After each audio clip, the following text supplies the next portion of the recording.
Khan Shalom. All praises to Yahawah Simeon Ba'ashem Kakadash, the understudy apostles and elders of Greatmillstone, and salutations to the hopeful electors pushing his truth for sincerity. Well, an astronomical treat will be in the sky this weekend, a total lunar eclipse. Of course, it will be dependent on the weather if we'll be able to see it. Meteorologist TJ Del Santo tells us all about the eclipse, new at 5:30.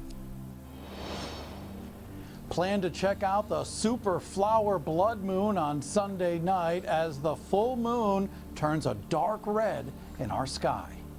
Total lunar eclipses aren't extremely rare, but the last one was more than 3 years ago.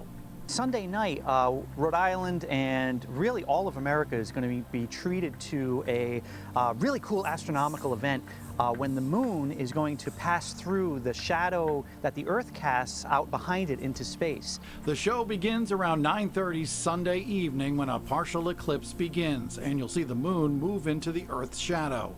Jason Major is a Warwick resident and space blogger and has taken many photos of past eclipses. But the one that's happening on Sunday should be really nice because it's gonna last for a while. You'll see more and more of May's flower moon appear to disappear until about 11:30 when the total lunar eclipse begins. Major said you don't have to rush out to see this astronomical treat. You'll have a good hour and a half during totality when the moon is fully inside the Earth's shadow. And that's when it starts to turn that rusty, luminous red coloration. That reddish color is due to the sunlight passing through the Earth's atmosphere and being projected onto the moon. And unlike a solar eclipse, it's completely safe to look at. You can stare at it all night long, and I highly suggest doing so. The total eclipse ends at around 1 a.m. Major said he'll be looking at the eclipse with his telescope and camera, but no special equipment is needed. You don't need binoculars, you don't need a telescope, you don't need any filters. All you need is your own eyes and a place to sit and watch it. They're not extremely rare, but if you can catch a lunar eclipse, it's always something really cool to see. If the kids are sleeping, I think it's worth waking them up to take a peek. And of course, this is all weather dependent. We'll need at least some breaks in the clouds Sunday night to see the eclipse. I'm TJ Del Santo, 12 News. So yeah, man, and many people are gonna look for these things, especially in the times that we're living in. But we who are in the scriptures understand that these are signs, tokens, and that they have a certain meaning. You know, we don't get moved by them. You know, we don't pay too much attention onto them. We merely notice what is taking place or what is about to take place. We cover it to the scriptures. We edify our brothers and sisters concerning these things, and we keep it moving. So in the book of 2 Ezra chapter 9 verse 1, he answered me then and said, Measure thou the time diligently in itself, and when thou seest part of the signs past, which I have told thee before, then shalt thou understand that it is the very same time wherein the highest will begin to visit the world which he had made. For the Most High shows you through the signs, you know, through indicators. He's showing you that we're getting closer and closer to the time where the Lord, the beloved Son of the Most High, is about to visit this earth again, and that he is about to bring judgment upon this earth, man, on this empire. Therefore, when there shall be seen earthquakes and uproars of the people, and you see earthquakes in huge and heavy magnitudes, you see protestings of people concerning the most craziest things. You had those people protesting on the streets, saying things like "Thank God for abortion." People are protesting concerning their salary. Protesters concerning the C-19 that was spreading all over the globe. People are protesting about everything. Then shalt thou well understand that the Most High spake of those things from the days that were before thee, even from the beginning. For like as all that is made in the world had a beginning and an end is manifested, even so the times also of the highest have plain beginnings in wonder and powerful works, and endings in effects and in signs. You see, so when the Lord is establishing an empire, before the Most High establishing those things, you see signs and wonders. But when the Lord is about to take down an empire, when the Lord is about to bring judgment, you also see all these signs, and these are examples of the signs that you see. The book of Luke chapter 21 verse 25, and there shall be signs in the sun and in the moon and in the stars, and upon the earth distress of nations. When you see these things, it's leading towards distress. You see the distress already on this earth. concerning the food, concerning the housing, concerning the jobs, the salary, concerning I just made a video about the baby formula. Concerning everything, there's distress upon this earth, with perplexity, the sea and the waves roaring, man's heart failing them for fear, and for looking after those things which are coming on the earth.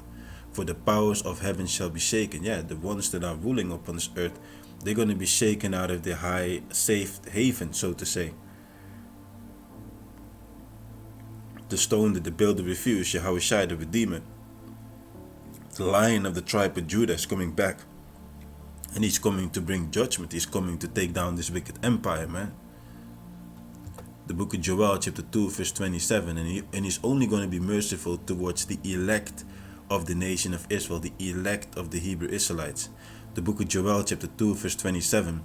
And ye shall know that I am in the midst of Israel, the Hebrew Israelites, and that I am the Lord your power, and none else, and my people shall never be ashamed. Because when we're going to be set free out of this last wicked captivity, we're going to be placed back in our holy land, which is Israel, and we will never be brought into captivity anymore again.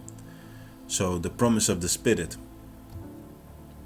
And it shall come to pass afterward that I will pour out my Spirit upon all flesh, and your sons and your daughters shall prophesy, and your old men shall dream dreams, your young men shall see visions. And that's why you got many people on the globe, starting with the children of Israel, having intense dreams, where they see the destruction, for example, upon America, where they dream about weather events, floodings, earthquakes, tsunamis, hurricanes, rain, you name it, extreme drought, heat waves, volcanoes erupting.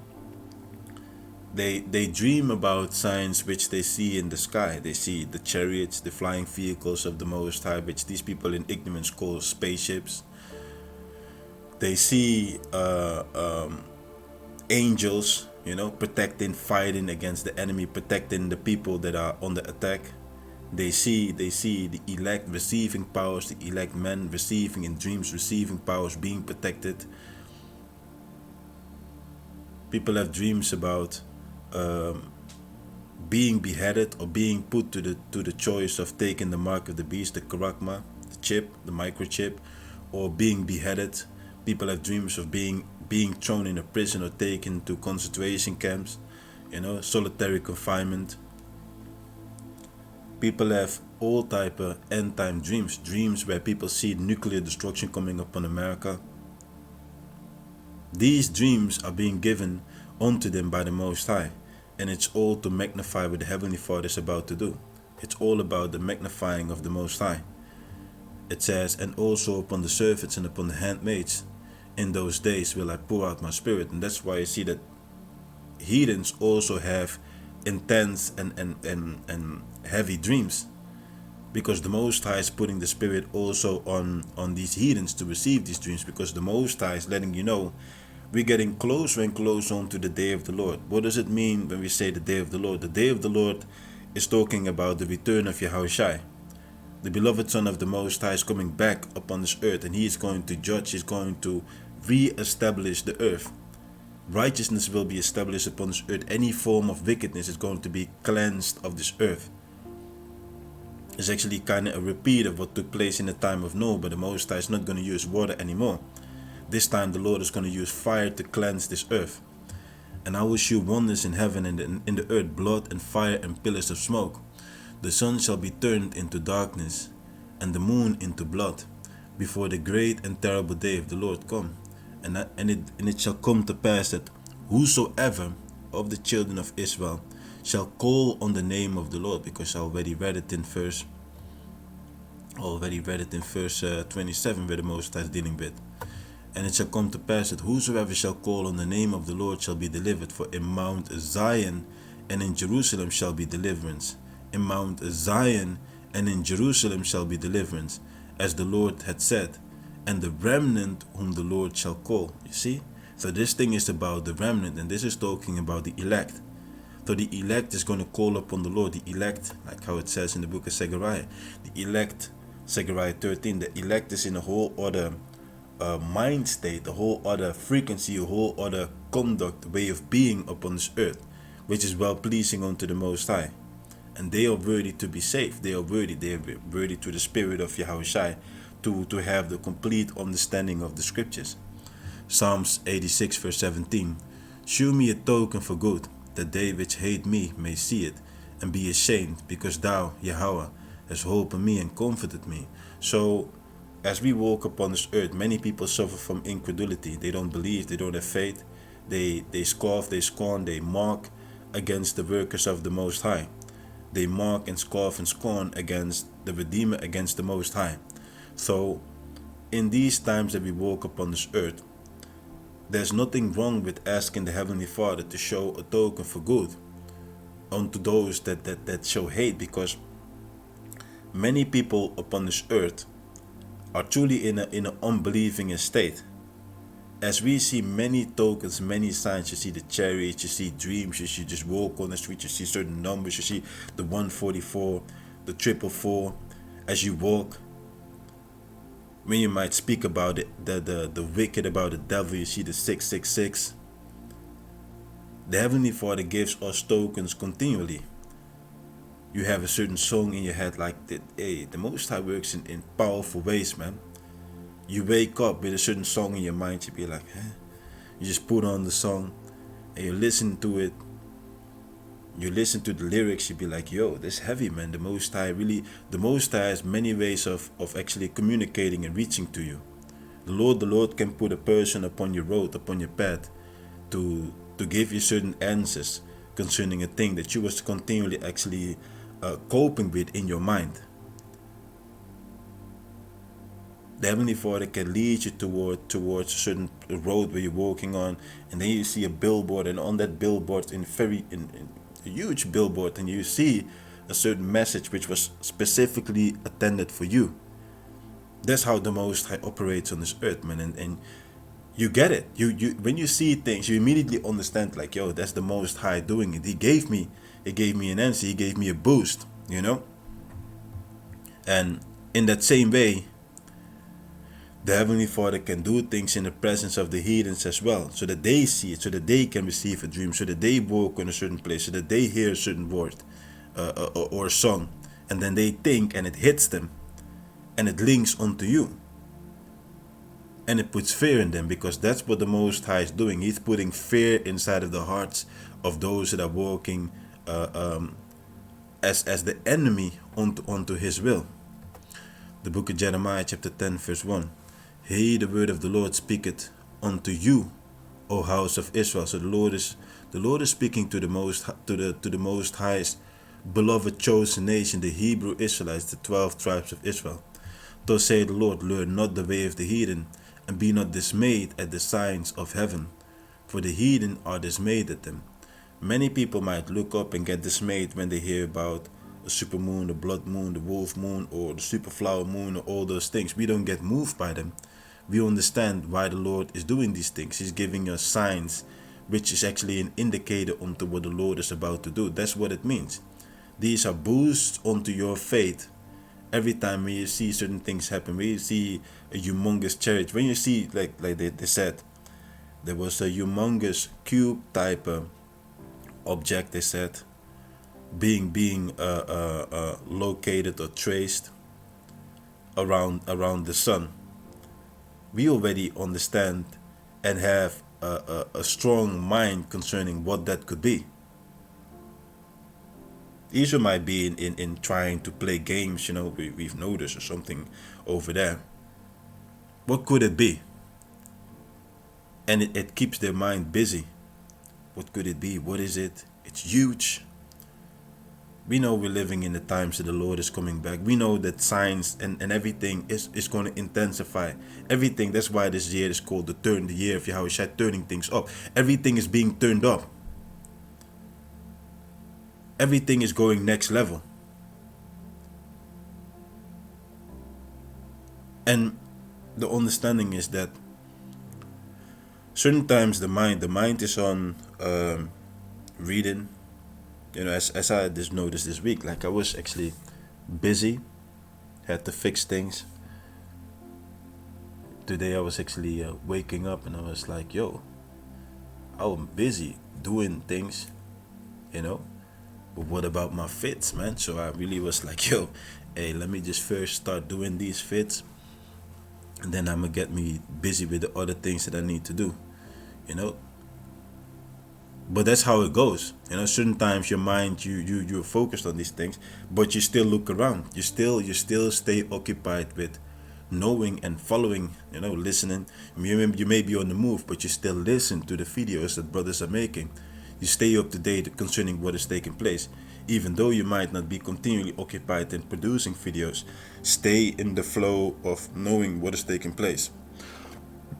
There's a key thing in this ministry. Knowing what is taking place, staying edified, staying in that spirit of being fed. The book of Philippians chapter 1 verse 27. Only let your conversation be as it becometh the gospel of the Mashiach, that whether I come and see you or else I be absent, I may hear of your affairs. You see, so when the Lord is not around us, not walking in the flesh amongst us, the Spirit is with us. So He knows exactly what you do, what you think, where your mind is at. So if you're not occupied in, for example, making fits, are you studying? Are you reading? Are you watching the videos? Are you continually occupied in prayer? Are you fasting? You may go out, you may sit with somebody, edify a person one-on-one or a group, sitting, explaining, showing them these things. The edification is not only taking place by the videos, so as long as you stay occupied in doing what you have to do, as long as you stay in the spirit of fearing Yahawah Simeon and the dedication towards Him, that fervent love, that fervent, fiery dedication, He will be pleased with you. It says, I may hear of your affairs, that ye stand fast in one spirit, with one mind, striving together for the faith of the gospel. And this goes in onto the sound doctrine, man. The sound oneness of mind, striving for the one and the same thing. Salvation. Teaching your brothers and sisters the right thing. No mixing, no GMO, no baby formula when you're trying to feed them babes, like no spoiled milk. When we give our people, you want to give them the food which is convenient. You want to give them according to the passages that the Heavenly Father has established, according to His mind, according to His heart. That's what we want to give our people. You see? And in nothing terrified by your adversary, so we are not moved by anything. You see the signs, you see the hate, you see the war against truth.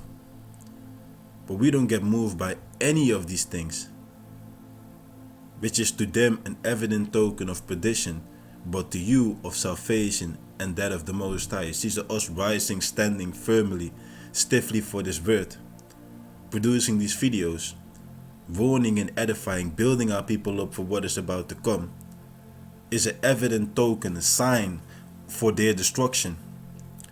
But to us it means we're getting closer and closer unto salvation, which comes from the Most High, through the Redeemer. That is the time that we're living in, and we understand very well that we're living in those days, man. You know? So, hey, stay watching and keep stay in the spirit, man. That's actually what it is. We got to stay in the spirit, because the carnality, the carnal side of this earth is only going to turn up. We need to turn up in the spirit, get stronger in the spirit, pray for faith, pray for mercy, pray for the guidance of the Heavenly Father in these days, because as you should be able to see, things are truly turning up on this earth, man. Shalom.